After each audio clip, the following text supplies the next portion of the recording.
Votre attention s'il vous plaît. Cet élément est en français. Contactez-nous pour savoir s'il est aussi disponible en la langue de votre préférence. Veuillez aussi noter qu'il est en audio uniquement. Dépourvu de ce fait d'image originaire. À présent, nous vous convions à suivre, depuis christequality.com et evangileeternel.com, la rubrique Bible mot à mot, ou l'explication prophétique de toute la Bible, livre par livre, chapitre par chapitre, verset par verset, mot à mot. Elle est présentée aujourd'hui par le Dr Jean-Pierre Moubenga, ministre de l'Évangile éternel. Tous les enseignements du Dr Jean-Pierre Moubenga sont disponibles sur christequality.com/jpmoubenga.html. Bonne édification au nom de notre commun Seigneur et Dieu Jésus-Christ. Amen. Oui, nous sommes toujours dans le cadre des fils et prophètes. Nous allons continuer notre démarche dans les aspects prophétiques de l'évangile éternel. Nous sommes sur les acteurs principaux de la scène prophétique et là nous sommes déjà au dernier acteur principal. Nous avons cité les vierges sages. Vierges sages. Alors,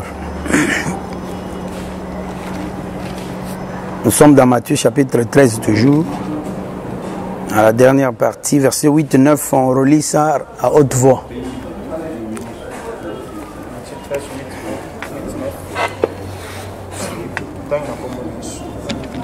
Une autre partie tomba dans la bonne terre.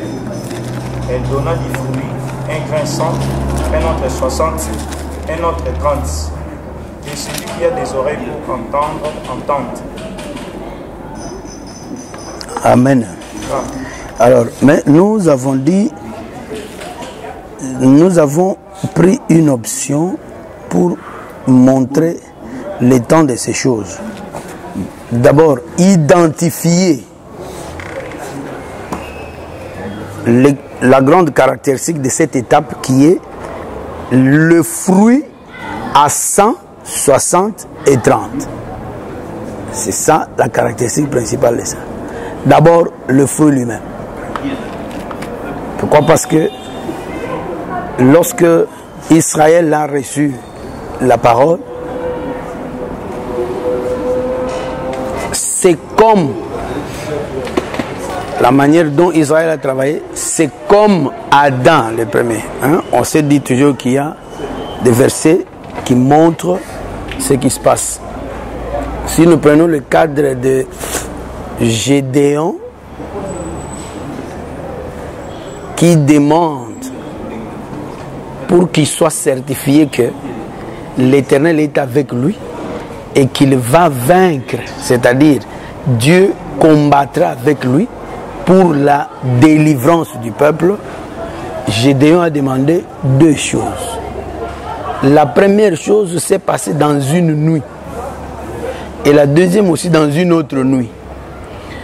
Donc la nuit, c'est ce que j'appelle la première nuit. Je parle de deux nuits par rapport aussi à l'écriture, n'est-ce pas, de Psaume 19. Psaume 19. Tu peux relire le verset là. Verset, je crois, 3 lit d'abord, 3 ça dit. C'est le verset 3, c'est ça. La nuit, on donne connaissance à une autre nuit. D'après cette écriture, il y a 2 jours. D'après cette écriture, il y a 2 nuits. Quand on va parler des lignes du temps, on va tracer plusieurs sortes de lignes du temps. Mais toutes les lignes du temps n'ont qu'une seule idée. Parce que quand on parle de la prophétie, nous avons déjà parlé des aspects. L'aspect prophétique, c'est l'aspect qui met l'accent sur le temps des choses. L'évangile marche avec les pourquoi des choses. l'essence des choses, elle marche avec les comment des choses, elle marche principalement avec les quand, c'est très important les quand des choses. Et elle marche aussi avec le où des choses parce que Dieu a divisé la terre. Et c'est ce que nous sommes en train de voir ici. Il a divisé la terre en 4 parties. Et cette division de la terre, c'est-à-dire, c'est tout un fils aussi, Pélec. Et c'est ça ce que nous appelons les grands acteurs, n'est-ce pas, de la scène prophétique. Et nous disons que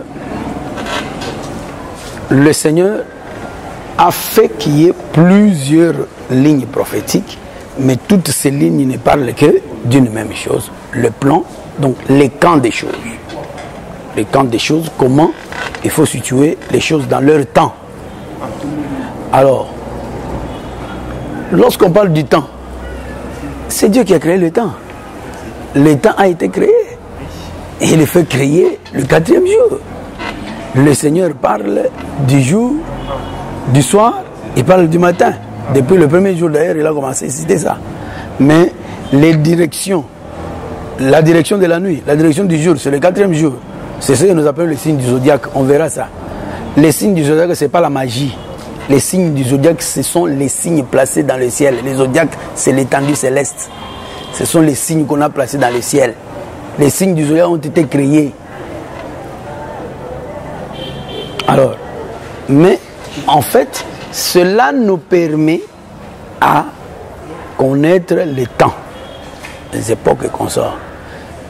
Le principe de base, c'est seulement le soir et le matin. C'est-à-dire le jour et la nuit. Donc la nuit et le jour.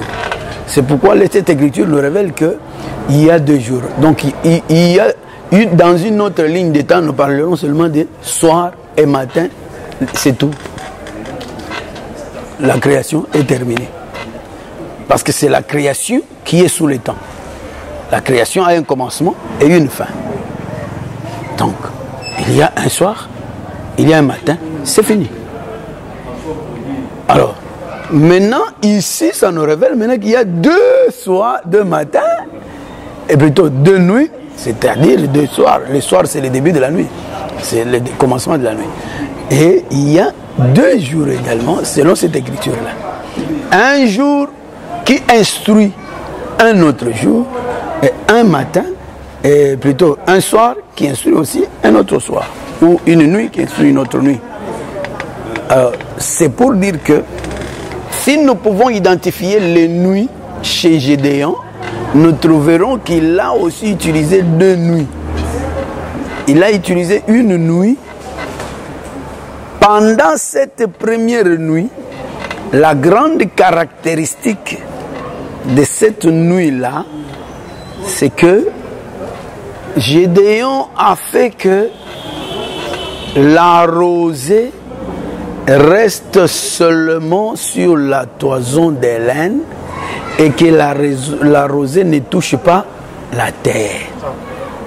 Ça, c'est la caractéristique de la première nuit. Au matin, il prend la toison de laine qui était mouillée, il la presse et il en obtient une coupe d'eau pleine.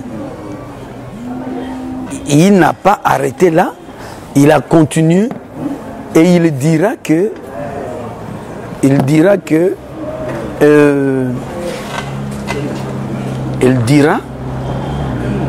cette fois-ci, je demande à ce que la toison cette fois-ci reste sèche et que la terre soit mouillée.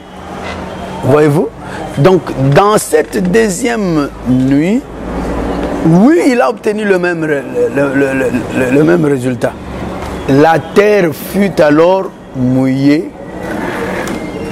Je voudrais attirer votre attention par rapport à la prophétie. Il y a trop de confusion qui se donne lorsqu'on ne tient pas compte de cette deuxième nuit ou de ce deuxième jour. Parce que je voulais déjà vous révéler que la première nuit là, c'est aussi un matin. Et la seconde nuit, c'est aussi un matin. C'est un jour. Un jour dans la nuit. Et Dieu appelle ça de cette manière. Et puis vous verrez que la dernière, il y a la grande notion qui se trouve dans 1 Corinthiens chapitre 15, le verset 23, qui parle des rangs. Lorsque les gens sont tombés en Adam, ils sont tombés une fois pour toutes. Nous tous, nous étions tombés en Adam. On n'est pas tombés, les uns tombent l'autre jour, les autres tombent. Non, nous sommes tombés le même jour quand Adam est tombé. Mais le relèvement devient un processus. Ça, il faut tenir compte de ça. Le relèvement d'Adam devient un processus. C'est là la quintessence de cette écriture-là. Ce sont des petites écritures, mais de base. Là, on voit quoi? On voit que est-ce que tu peux relire cette écriture-là? C'est pour rappeler, pour que vous ayez l'essence de ce que nous disons. Et comme tous meurent en Adam, et même aussi tous revivront en Christ, mais chacun en son rang. Christ comme prémisse, puis ceux qui appartiennent à Christ lors de son avènement. Vous voyez? Donc, chacun en son rang. C'est un processus. Lorsqu'il y a relèvement, or le relèvement, c'est dans un jour. Josué 10 a défini ce jour, 10 ou 12, il a défini ce jour comme le jour où Dieu a écouté l'homme. Et il a précisé que avant ce jour, Dieu n'écoute pas. Après ce jour, Dieu n'écoute pas. Bon, maintenant Dieu nous écoute ou pas? Il nous écoute. Bon, quand lorsque Zacharie chapitre 12 verset 10 s'accomplira, Dieu écoutera Israël ou pas? Zacharie 12 10, lorsqu'il s'accomplira, Dieu écoutera Israël ou pas? Il l'écoutera. Aujourd'hui, Dieu nous écoute. Est-ce qu'il écoute l'autre partie d'Israël? Non. Mais il nous écoute. Mais nous sommes déjà dans le relèvement. Même Pierre l'a dit. Il a dit, pendant que Pierre était sous le rafraîchissement, parce que quand Pierre a commencé à parler, il était déjà sous le rafraîchissement. C'est-à-dire l'œuvre d'Élie. Il était déjà sous la pluie. Une pluie était déjà sur lui. Mais il a vu des gens là, sous la sécheresse. Et il leur exhorte et dit, repentez-vous et convertissez-vous, afin que des jours, un rafraîchissement vous soit donné, et que Christ qui est allé au ciel puisse venir aussi pour vous. Donc, il montre que c'est ce même jour ici, c'est ici le problème des rangs. Le même jour ici qui se répétera. Le même jour ici qui se répétera. Or, la manière dont Dieu nous sauve, nous, dans la brèche, est aussi une circonstance qui diffère de la manière dont il récupérera le reste d'Israël. Mais c'est le même principe de base qui s'appelle grâce. Parce que personne, qu'on ne vous trompe pas, personne ne peut être sauvé par ses propres efforts. C'est impossible. Lorsqu'on n'est pas sauvé par les propres efforts, c'est que c'est la grâce. Quel que soit le temps où cela se réalisera, c'est la grâce de Dieu. Le même terme se répète, les mêmes mots se répètent. Il faut encore comparer Hébreux chapitre 13, verset 15, d'avec Osée chapitre 14, verset 3. Verset 2, 3.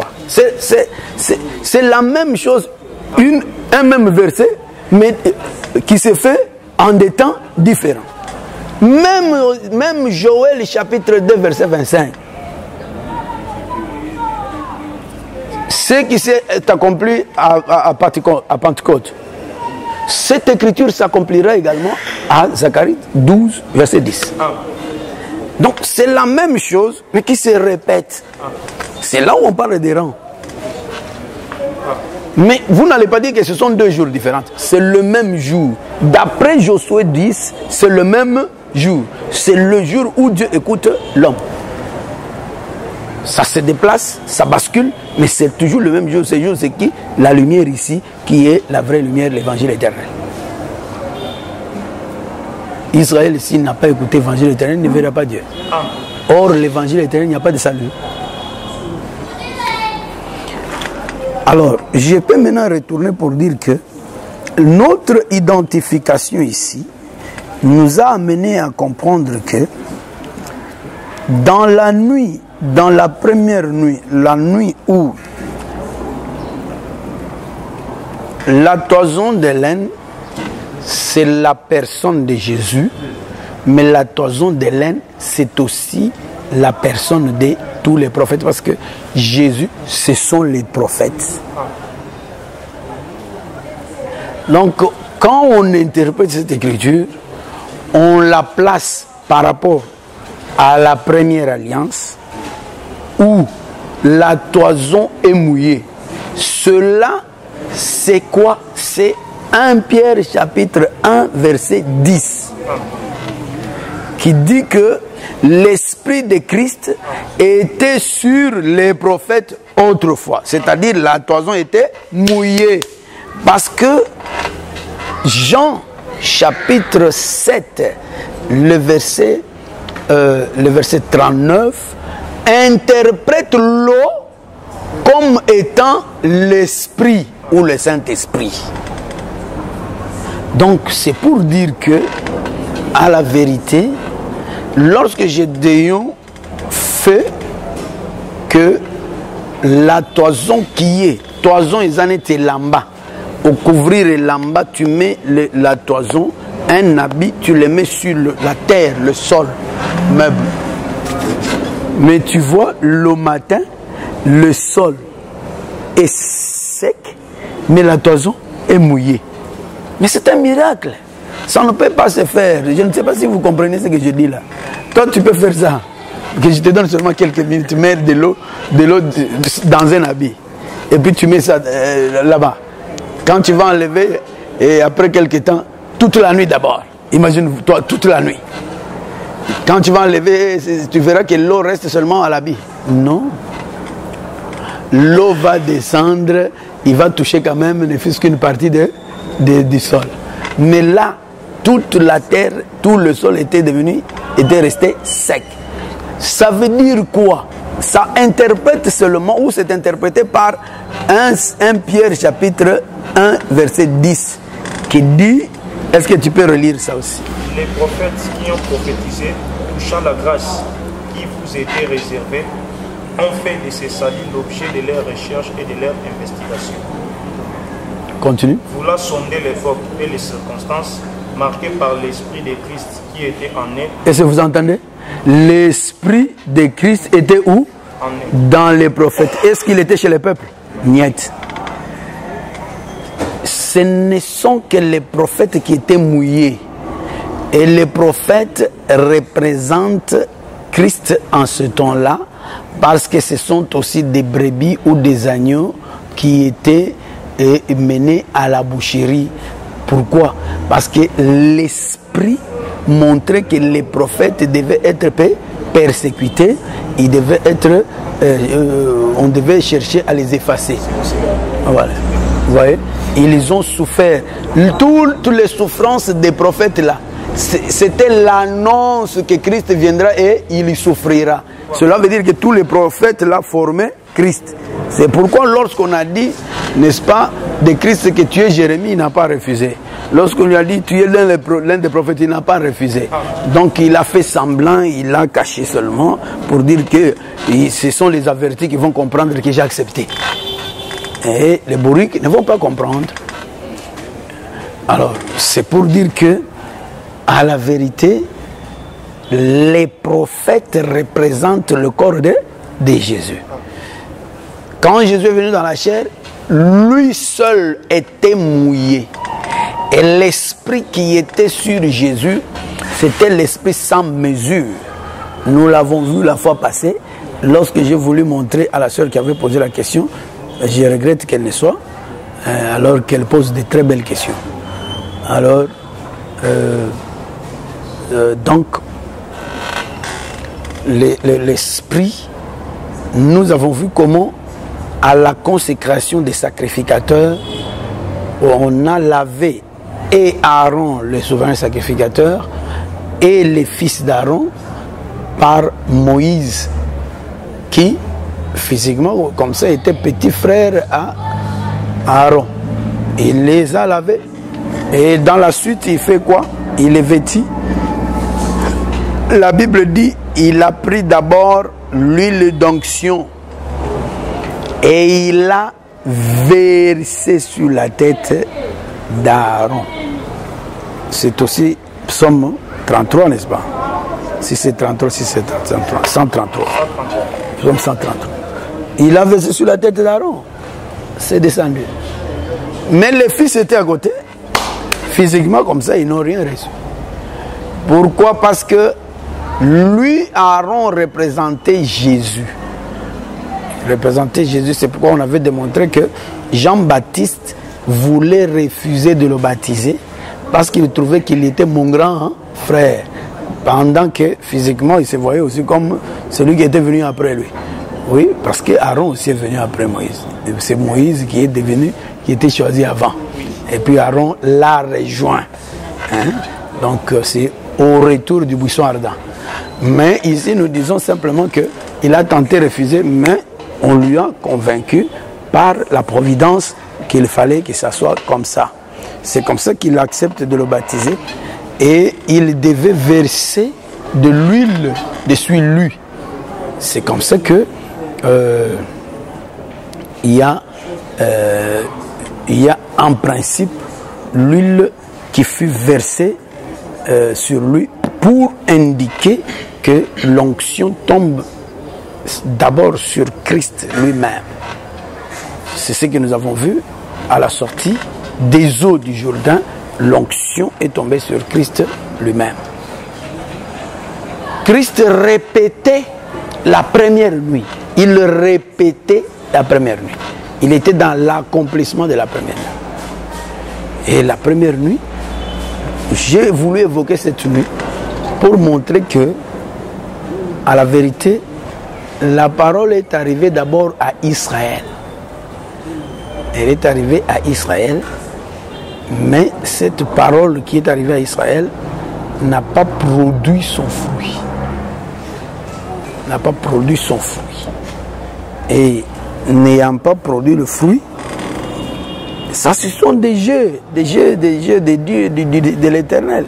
Il l'a fait comme ça pour avoir apparemment la raison de leur arracher la chose, tout en sachant que puisque j'avais déjà promis, même si j'ai fait semblant de retirer, je serai lié par la loi qui me dit Dieu ne se répand pas de son appel ni de ses dons.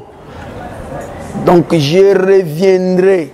Alors les gens qui pensent que Dieu ne reviendra pas à Israël, vraiment c'est de l'enfer tout fait. Dieu doit revenir à Israël. Il doit nécessairement revenir à Israël. Alors, c'est comme ça que, ayant fait cela, comme ça, il a fait que pendant ce temps-là, qu'il soit seul mouillé. Mais il devait chercher qu'une autre nuit vienne. Où il va faire quoi? Il va se déverser. Et cette nuit devait être introduite par le pressoir. Donc il devait être pressé. Et c'est comme ça que il devait accepter sa mort. Et par sa mort, le transfert d'onction devait arriver. Comme vous le savez, c'est l'histoire de la dîme, etc. Et mettez-moi de la sorte à l'épreuve. Prenez-moi, donnez-moi. Prenez la dîme, donnez, déposez la dîme à l'Éternel, dès que vous donnez la dîme, c'est la mise à l'épreuve de Dieu. Et lui dit, et vous verrez si je n'ouvre pas les écluses des cieux. C'est le rafraîchissement. C'est pourquoi j'ai dit, lorsque Pierre parlait, il était sous le rafraîchissement et il promet aux autres le rafraîchissement. C'est le même rafraîchissement, mais en des temps différents. Le rafraîchissement, c'est la présence du Saint-Esprit ou le baptême du Saint-Esprit. Alors, c'est comme ça que nous avons remarqué que par rapport à cela, nous voyons que il y a des écritures que nous avons lues la fois passée dans le livre de Matthieu chapitre 8. Nous avons lu Matthieu 8, nous avons lu aussi l'écriture de la résurrection. L'écriture de la résurrection. Et nous disons que, et dit, relisez un peu Matthieu 8, verset 10, verset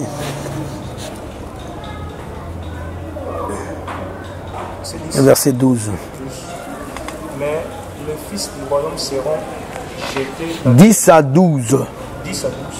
Après l'avoir entendu, Jésus fut dans l'étonnement et il dit à ceux qui les suivaient, je vous l'ai dit en vérité, même en Israël, je n'ai pas trouvé une aussi grande foi.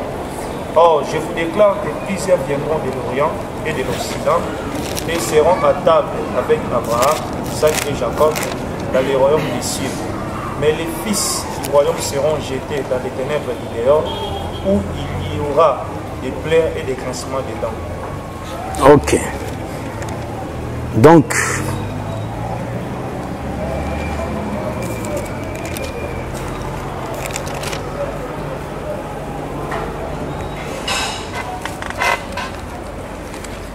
j'avais dit que d'emblée, si quelqu'un voit, il risque de placer cette table ici dans le millénium. Ce sera une erreur.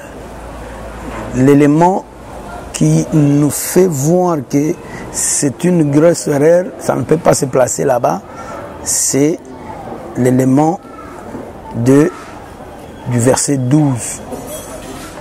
Au moment où cette table est en train d'être mangée, les fils du royaume seront jetés dans les ténèbres. C'est ça le grand problème. C'est ça le grand problème. Les fils du royaume ici, il s'agit d'Israël, la nation. Il s'agit d'Israël qui est la nation de Dieu. Alors, le Seigneur avait dit, le royaume de Dieu vous sera arraché et sera donné à un autre peuple qui en rendra le fruit. Matthieu 21, oui, qui en rendra le fruit. Donc, ces déplacements du royaume, donc on dit, ce sont eux qui ont reçu le royaume. C'est pourquoi j'ai évoqué la première nuit que, à la vérité, la parole était venue à Israël par les prophètes. Les prophètes là, ce n'étaient pas des prophètes qui étaient au Congo, c'était des prophètes qui étaient en Israël. Et ils ont apporté la parole. Cette parole qui est donc l'alliance d'Abraham érigée en loi en Jacob. C'est cette parole-là qui était là, mais ils n'ont pas compris ça. Parce que Dieu leur avait privé l'esprit. Ils sont restés secs. L'Écriture dit, on ne peut pas comprendre les choses de l'homme si ce n'est l'esprit de l'homme qui se trouve dans l'homme. De même, on ne peut pas comprendre les choses de Dieu si ce n'est l'esprit de Dieu. Donc si l'esprit de Dieu ne t'explique rien, tu ne comprendras rien. Voilà pourquoi nous disons aux fils d'Abraham que si tu sens vraiment que Dieu t'explique, Dieu te fait comprendre, sois heureux et comprends que tu es la race. Parce que ce n'est pas par hasard, ce n'est pas l'effort physique qui peut faire comprendre quelqu'un la profondeur de Dieu. Alors, ils ont eu la parole et ils ne l'ont pas saisie. Je peux amplifier avec quelques témoignages encore. Hébreux chapitre 4, verset 1, 2, 3 je crois, qui dit qu'ils ont reçu, ils ont écouté cette bonne. Tu peux lire ça.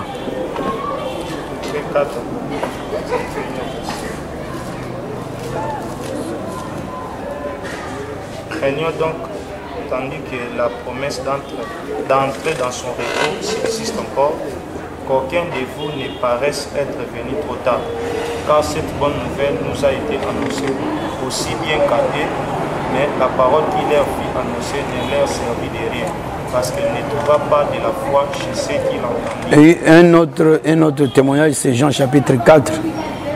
Je sais que la plupart des gens voient ça autrement, mais il faut voir que dans Jean chapitre 4, lorsque la Samaritaine a dit « Je n'ai point de mari », Dieu a dit « Là, tu as dit vrai.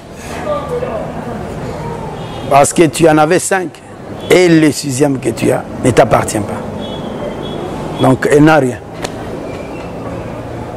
Elle n'a rien. C'est pas les Écritures ne sont pas les étymologies. Mais l'étymologie peut aussi servir. Ce n'est pas forcément l'étymologie. Parce qu'on parle de la Samaritaine, ça veut dire que ça ne peut pas être Israël. Cette femme samaritaine représente Israël, mais qui a cru en Jésus. C'est une précision. Pourquoi? Parce que la femme samaritaine a déclaré que nous savons que le Messie doit venir et il va nous annoncer toutes choses. Le Messie devrait venir à Katakokombe. Non. À Katakokombe pour annoncer au Batété là, toutes choses démoniaques. Donc, il faut équilibrer. Il faut savoir tenir compte des contextes parce que cette écriture ne sort pas en vain. Et il y en a plusieurs dans ce contexte-là. Les textes comme femme samaritaine, ce n'était pas un texte à isoler facilement comme ça, non. Il faut le traduire tel qu'il est. Parce que c'est une histoire qui se suit. Il y a d'autres textes qui sont entremêlés comme ça. Alors, quant à ça, je dis que cette femme, lorsqu'on lui dit, elle dit que je n'ai point de mari. Il dit, là tu as dit vrai. Il montre maintenant la précision. Tu en avais 5.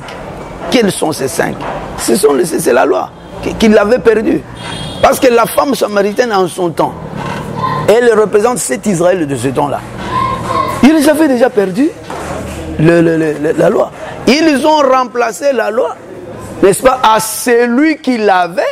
Et la révélation dit que même celui-là ne t'appartient pas. Parce que ce n'est pas ce que je t'ai donné. Ce que je t'ai donné, tu as déjà jeté. Et tu t'es fabriqué ta chose à toi. Quelle est cette chose? C'est Matthieu 15 qui l'explique également. Lorsqu'il parle, n'est-ce pas, des traditions, des préceptes des traditions humaines. Vous avez pris vos traditions, vous en avez fait la loi. Alors que la tradition des Juifs n'était pas la loi.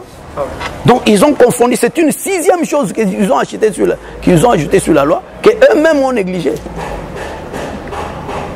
Donc c'est pour dire que Israël n'avait pas gardé la parole, parce qu'il ne l'avait pas comprise, par manque de l'esprit. C'est pourquoi quand Dieu parle, il dit, je vous donnerai l'esprit. Il le fait quitter la première alliance, il dit, je changerai vos cœurs des pierres en cœurs de chair. Je vous donnerai l'esprit. L'esprit sera sur vous. Donc c'est pour dire que l'esprit, c'est la solution. Et cela vient dans la seconde nuit, pas dans la première nuit.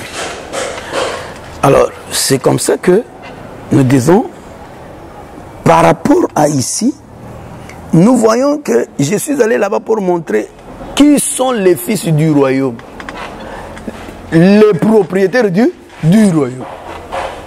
Et quand Jésus vient, il dit, le royaume vous sera arraché. Parce que ce sont eux, Israël, qui étaient fils du royaume. Qui étaient le type des fils du royaume. Par rapport à l'élection. Vous pouvez tendre ça plus loin pour parler de l'élection sous les cieux. Donc, Deutéronome chapitre 7, verset 6. Le choix d'Israël. C'est une élection type qui montre comment Dieu traite avec son fils. Tout en sachant qu'il y a un premier-né, d'après Romains chapitre 8, 29, qui montre que, à la vérité, il y a une masse de gens qui sont prédestinés à être semblables au Fils. Le Fils dans Romains 8, c'est Jésus lui-même. Et ce Fils est représenté par Israël dans Deutéronome chapitre 7, 6 là. Le premier-né de Dieu, d'après la sortie, il dit, donne-moi mon premier-né. Il dit à Pharaon, donc fais sortir mon fils, mon premier-né, c'était Israël. Il est à l'image de Jésus lui-même. Maintenant, les deux, c'est par rapport à tous les enfants d'Abraham répandus partout dans le monde entier, qui sont allés et qui sont récupérés par la voie du sacrifice.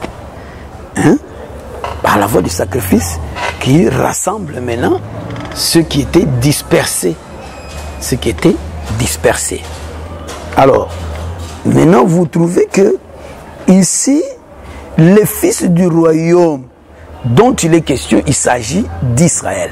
Mais quelle est cette table qui est érigée sur laquelle ou autour de laquelle on retrouve Abraham, on retrouve Isaac, on retrouve Jacob, et en ce même moment-là, les fils du royaume sont dehors, là où il y a des grincements dedans. Si vous mettez ça dans le millénium, c'est que vous avez déchiré toute la Bible, parce que dans le millénium, si Israël est dehors, c'est qu'il ne sera plus sauvé.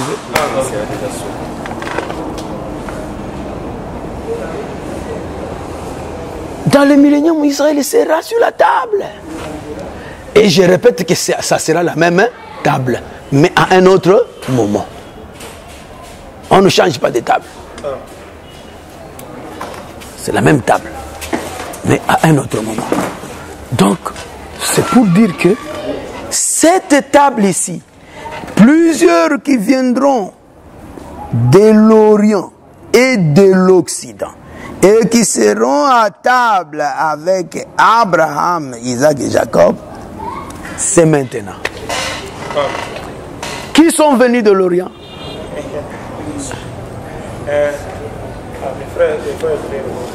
Il a dit? Les frères voulaient répondre. Maintenant, si tu as déjà la parole, parle. Il va répondre. Ici, ce sont les fils des prophètes. On lui posera des questions, il va répondre.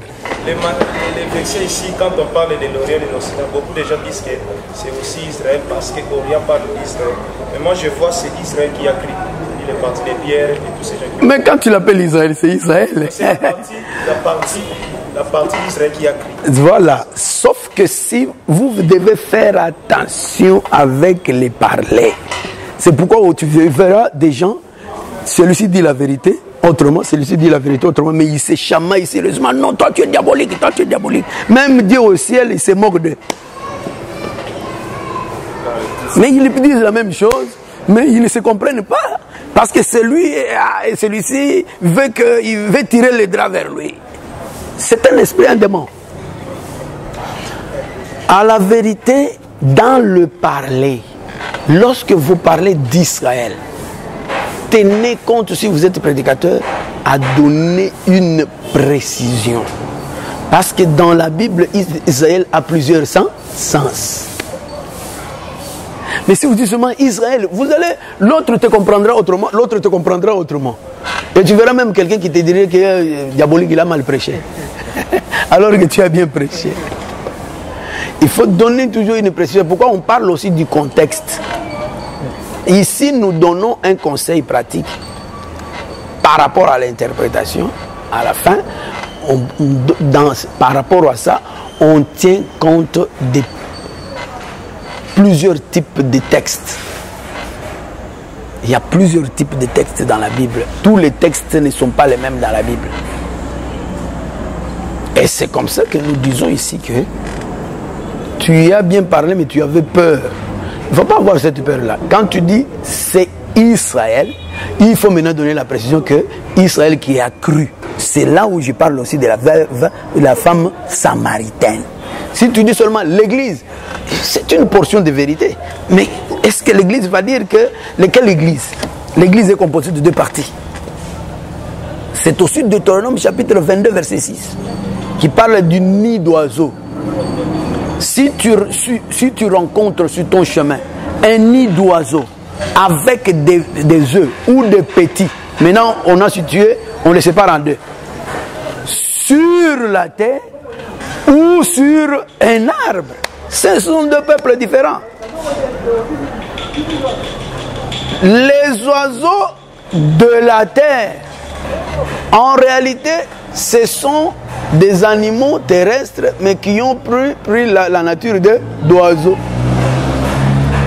De l'autre côté, Jésus avait parlé des renards qui ont des tanières. Les tanières, ce ne sont pas sur les arbres. Les tanières, c'est dans le sol. Les oiseaux ont des nids. C'est sur la montagne ou sur l'arbre. L'arbre représente aussi la montagne parce que c'est un lieu élevé. C'est parler seulement d'une postérité spirituelle et d'une postérité terrestre. Mais à l'église, les deux postérités se retrouvent. Et pourtant quoi? Les ailes comme des oiseaux. Parce que l'église, c'est le lieu, c'est l'étendue où éclate la gloire de Dieu. C'est un sanctuaire de Dieu. Hein? Donc c'est l'étendue où éclate la gloire. Là, c'est l'étendue. Il faut les ailes pour voler. Il faut les ailes. Le mystère de l'étendue, c'est qu'il faut passer de la terre vers le ciel. C'est l'idée de l'enlèvement. La récompense à l'église. Donc c'est pour dire que ici, il est question de ceux qui viennent de l'Orient, c'est-à-dire Israël qui a créé. Les frères avec qui nous sommes ici. Vous ne voyez pas Pierre ici? Moi je vois, nous sommes avec Pierre. Vous ne voyez pas Paul? C'est un juif. Ce sont des juifs. Nous avons beaucoup de juifs ici à l'église. Ok? Mais à part ça, nous avons aussi les Nicodèmes. Nous en avons. Nous sommes là. Donc, l'église réunit les deux types de gens. Il réunit les deux types de gens. Ceux qui viennent de l'Orient et ceux qui viennent de l'Occident et qui seront ensemble. Vous voyez là où se situe Israël. Lorsque j'ai parlé, où nous parlons de la bénédiction, la promesse, je suis maintenant à Terre-Jaune là-bas pour parler de la promesse. J'insiste pour que les nouveaux venus là puissent comprendre que la promesse de Dieu est divisée en deux. Elle a deux phases ou deux parties. L'Orient et l'Occident. Parce que tout représente la terre de Canaan. C'est-à-dire la promesse. Le pays de la promesse. Canaan est divisé par le Jourdain en deux. Il y a l'Orient et l'Occident. Il y a l'avant, la traversée et l'après-traversée. Et c'est l'itinéraire à suivre parce qu'Abraham, quand on l'a appelé, il n'était pas à l'Occident, il était à l'Orient, il était à Ur de Chaldée, il était à Babylone. Hein? Il est venu de là, de Mésopotamie, il a marché, il a suivi, c'est lui qui a ouvert le chemin. Il a suivi le chemin, il a traversé le Jourdain. Israël qui était au sud là-bas en Égypte, pour monter là-bas, il pouvait passer directement à l'ouest. Dieu l'oblige de suivre là parce qu'il était Abraham. Il retourne comme c'est fait le contour pour suivre le même chemin, commencer par avant la traversée, c'est-à-dire le physique, et puis traverser pour aller au spirituel. C'est pour dire qu'en tant que promesse, qu'on ne vous trompe pas, la promesse a un aspect double, le siècle présent et le siècle à venir. Et le siècle présent, il faut savoir que vous devez aussi être béni physiquement, matériellement, sur la terre des hommes. Et en plus, au-delà du Jourdain. Donc, ça, c'est pour parler de ceux de l'Orient qui représentent l'aspect matériel physique, ou la Jérusalem terrestre, c'est-à-dire Israël, et ceux de l'Occident qui représentent le céleste. C'est pour dire que, ici, je crois que cette écriture devient claire. Lorsqu'on dit plusieurs viendront de l'Orient et de l'Occident et seront à table avec Abraham, Isaac et Jacob. C'est la grande caractéristique de la quatrième partie.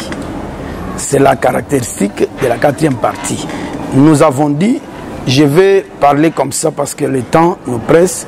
S'il y a des questions, on va les poser pour que nous puissions commencer autre chose prochainement. Donc, dans cette écriture, on a parlé des sangs. J'ai dit d'abord que partout là, la partie qu'on a vu produire clairement le fruit, c'est la quatrième partie. Les vierges sages. Pourquoi? Parce que c'est la seule partie qui doit être couronnée dans le sens d'avoir la récompense. La course pour tout le monde, c'était cette récompense. Parce que même Vachi qui est déchu, c'est-à-dire Israël qui est rejeté là, il tenait à être honoré comme femme, n'est-ce pas, femme du roi. Mais Dieu l'enlève et l'écriture dit à la place des vaches. C'est écrit comme ça dans le livre d'Esther. Esther a pris la place. Mais à côté d'Esther, il y avait d'autres jeunes filles. Ces jeunes filles sont des vierges folles et Esther représente la vierge sage. C'est la seule entre Vachi, les autres filles et elle, c'est elle qui a été couronnée et élevée comme, n'est-ce pas, la reine. Donc c'est elle qui doit être enlevée. Voilà pourquoi toute la plénitude se trouve en elle. Et là, toute la connaissance possible nécessaire pour l'envol ou l'enlèvement. Et nous avions dit, en équilibrant avec les autres versets que nous avons eu la fois passée, qui disent que Abraham, Jacob et Abraham, Isaac et Jacob ne sont pas des morts. Ce sont des vivants. Ce sont des vivants. Et l'autre verset, je crois, je ne sais pas si c'était Marc, il a aussi dit que, ouais, Marc 12, hein, il a dit que quant à ce qui concerne la résurrection, ils ont expliqué la résurrection par rapport au buisson ardent. Et pour comprendre la résurrection, on nous a fait retourner au buisson ardent. Et donc, le buisson ardent, c'est l'assemblée des ressuscités. C'est l'assemblée des ressuscités. Donc, on pourra parler de la résurrection par rapport à la prophétie vers la fin. Parce que la résurrection prend plusieurs sens également. La résurrection. Le retour de Christ à Israël, c'est une résurrection. Tu vois comment tu commences à calculer, tu commences à raisonner. C'est la résurrection toujours. Mais ce que nous vivons aussi maintenant, c'est la résurrection. Qu'est-ce que tu comprends? Dis-nous ce que tu comprends. Par rapport à la résurrection de Christ. Parce que, bon, je l'expose. Quand l'Écriture dit qu'il est allé prêcher aux esprits. Soit les esprits qui étaient dans les prisons là. Donc, prophétiquement parlant, bien, je les prends aussi, les esprits en prison, comme étant aussi les nations qui étaient autrefois. Tu vois que tu as peur de rien, alors que si tu dis la vérité. Bon, on m'a jamais prêché ça, papa. Donc, selon la compréhension que j'ai qui était autrefois dans la prison, dans l'emprisonnement. Et quand Jésus va retourner dans la vie, c'est ça qui va encore, par rapport aussi à Ecclésiaste, le soleil qui couche, il va encore entrer à la Ok, c'est pour dire que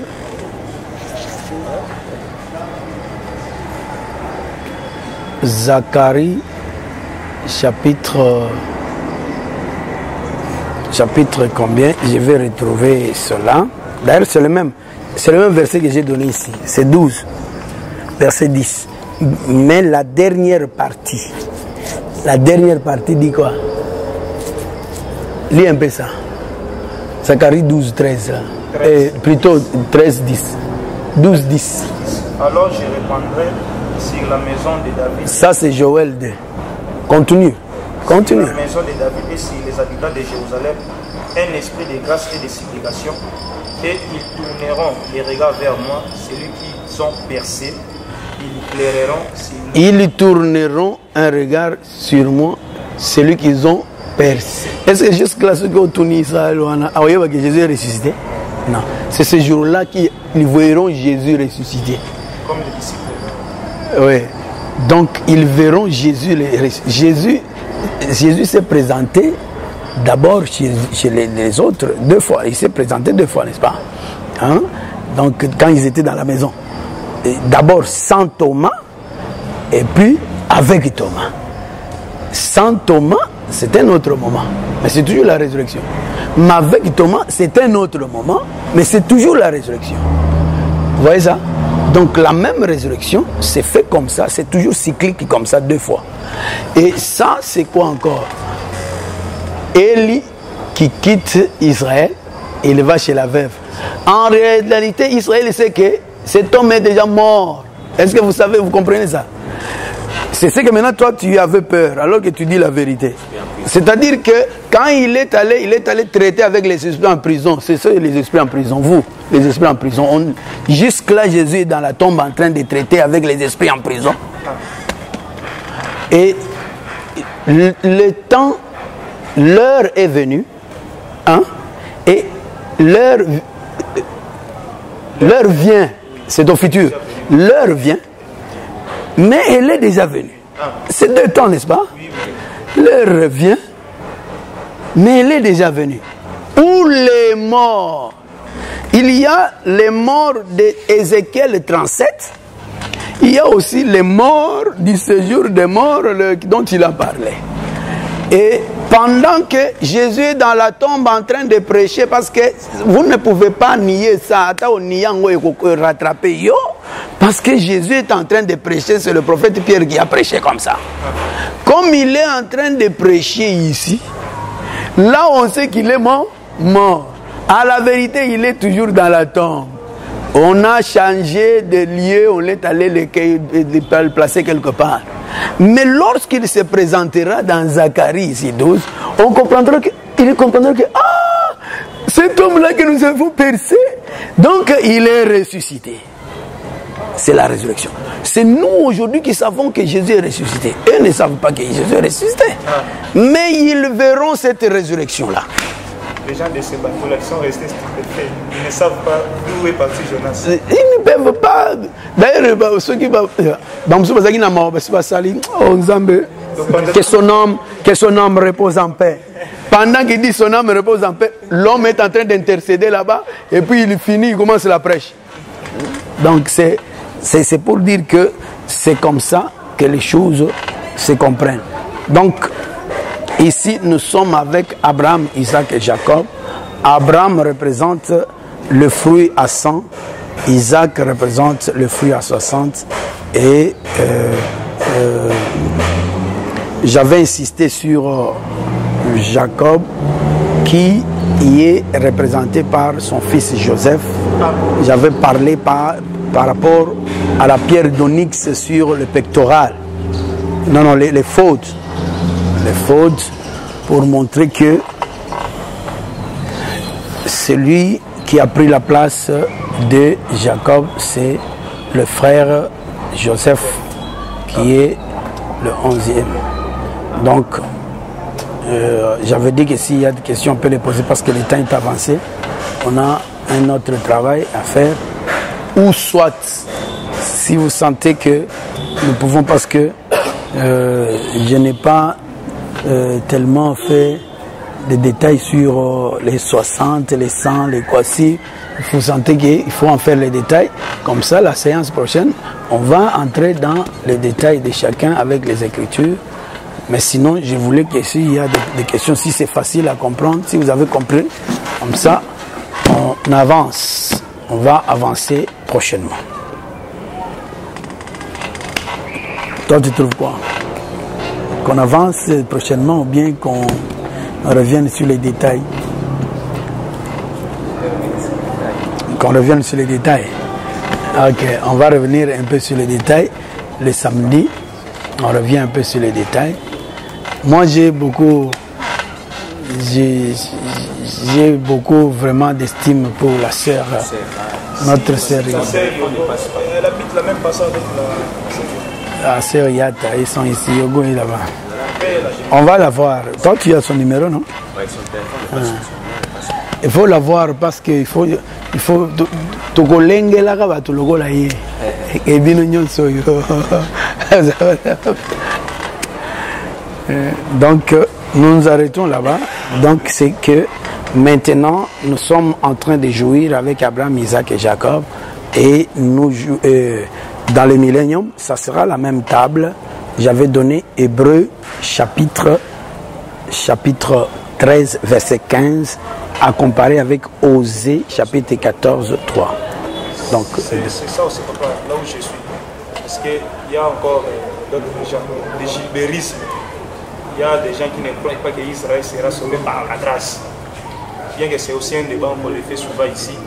Mais par rapport aussi à cette écriture de Jésus dit dans Luc 4, il y a une année de grâce. Selon Nombre 14, 34, on montre aussi une année, c'est aussi un jour. C'est-à-dire, c'est par rapport aussi, comme j'avais dit, chacun se rend et qu'on était 15 jours. C'est dans cette même année-là, Israël aussi sera sauvé. C'est un jour-là. C'est un jour-là, c'est Même, ça ce sont les langages. Je peux dire que ça se répète. Mais ça veut dire, je ne sais pas, l'absolu de la révélation dit, lis un peu les termes de Josué 10. Josué 10. Pour les Gabonites. Oui, les Gabonites.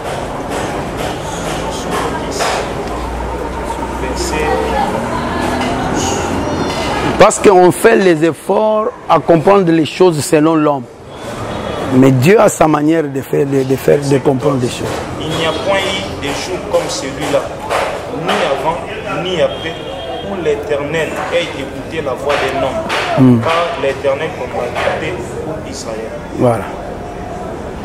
Le jour ici, ce qui nous fait voir que c'est ce même jour qui est là-bas, c'est parce qu'il a dit que avant ce jour ici, Dieu n'a pas écouté l'homme.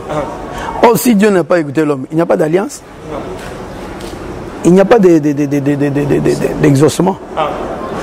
Et après ce jour ici, Dieu n'écoutera personne. Mais vous allez dire que Dieu qui ne t'écoute pas, et puis ou Dieu sauve quelqu'un qui n'écoute pas. Ça n'a pas de sens. Donc, et Israël et nous sommes dans ce même jour-là. Mais c'est chacun en son rang. La notion de processus ou de prophétie cyclique, il faut toujours l'avoir. Il faut toujours l'avoir. Donc, chacun en son rang. C'est pourquoi c'est pourquoi je précise beaucoup Osée là, parce que Osée, il complète Ésaïe 30 clairement que ce qu'ils ont manqué dans la première nuit là, aujourd'hui, ils l'ont. Pas aujourd'hui de aujourd'hui. Aujourd'hui dans leur temps. Parce qu'ils vont renoncer à ce qu'ils ont fait. ils vont dire que l'Assyrien ne nous sauvera plus. Or, dans la première nuit, ils ont espéré que l'Assyrien peut le sauver. Ils ont pris le cheval. Ils ont fourni leurs propres efforts. Mais déjà, en ce temps-là, ils comprendront que l'effort personnel est nul. Ils diront, nous ne monterons plus à cheval. Donc ils vont se repentir. C'est ça, se repentir. L'esprit de supplication dépend. Donc, c'est comme ça que les choses sont. Je n'ai pas une autre manière de dire que si c'est dire que c'est le même jour, mais qui est ici et qui est là-bas. Par rapport au temps. C'est aussi l'aspect prophétique toujours. Quant à l'avènement du Seigneur, ici, selon la promesse ou l'écriture de Job qui montre que Israël t'attendra en plein jour. Et ici, quand on les a montrés chez Pilate, voici votre roi, je cherche ça, quand ils ont dit que notre roi c'est César. Quant à la prophétie, est-ce que César aussi, nous pouvons l'introduire aussi à la place de l'Assyrien? L'Assyrien est vénérable. Ils ont régné les seigneurs et ils ont préféré Assyrien. Mais quand vous parlez de César, César c'est Rome. Assyrie c'est qui? C'est toujours Rome. En réalité c'est quoi? Les ennemis d'Israël, c'est l'Égypte. L'Assyrie, c'est quand on change de nom, ce n'est pas que l'ennemi change. C'est le même ennemi. C'est comme les cavaliers blancs, les cavaliers... C'est la même personne, mais qui change de stratégie. En Égypte, c'est toujours Satan. C'est toujours le Satan qui agit. La même, donc, en Syrie, c'est toujours Satan. À Babylone, c'est toujours Satan. Médo-Perse, c'est toujours Satan. Nani, Médo-Perse. Et puis, donc, Grèce, c'est toujours Satan. Et enfin, Rome, c'est toujours Satan. Rome 1, Rome 1, 2, c'est toujours la même chose. Donc, Rome, virgule. L'autre Rome, c'est toujours la même chose. Et Rome ressuscité. Et Rome ressuscité. Tout ça, c'est toujours la même chose. C'est toujours le diable. C'est l'ennemi du peuple de Dieu que nous sommes. Autrefois représenté par Israël dans la chair, aujourd'hui représenté par nous, ainsi de suite, et le reste d'Israël qui sera récupéré. Donc toute la race d'Abraham devra trouver sa victoire. Donc c'est pour dire que la chose demeure dans ce sens-là. La Syrie, Rome, tout ça, c'est la même personne. Mais lorsque vous donnez des précisions, selon le contexte, si vous êtes en Apocalypse 17, si vous êtes en Apocalypse 13, si vous êtes en Daniel 7, en Daniel 2, ou si vous êtes partout, là, s'il faut parler de l'ennemi, ou vous êtes en Esther, tout ça, il faut donner des précisions selon le contexte qui est là. Et non pas faire l'amalgame pour embrouiller simplement. C'est la même chose, mais de plusieurs manières. De plusieurs manières. Voilà. Il parle d'une même chose. Merci d'avoir suivi ce message et que Jésus-Christ vous bénisse. Si vous avez une question à l'intention de l'homme de Dieu, si vous voulez que l'homme de Dieu prie pour vous, si vous voulez vous confier à l'homme de Dieu, ou si vous voulez tout simplement bénir l'homme de Dieu, contactez-le directement si ses coordonnées sont disponibles depuis sa page. Sinon, contactez-nous et nous lui transmettrons vos préoccupations. N'oubliez pas de faire un tour à notre page évangélisation pour voir en quoi vous pouvez vous rendre utile à Christ par cette œuvre. Que Dieu vous bénisse tous. Amen. ChristQuality.com. Les cieux en un clic de la souris. Évangile-éternel.com. Le site de l'Évangile éternel. ChristQuality Fondation, équilibrer la manne ramassée dans le désert de sorte que chacun ait un le même.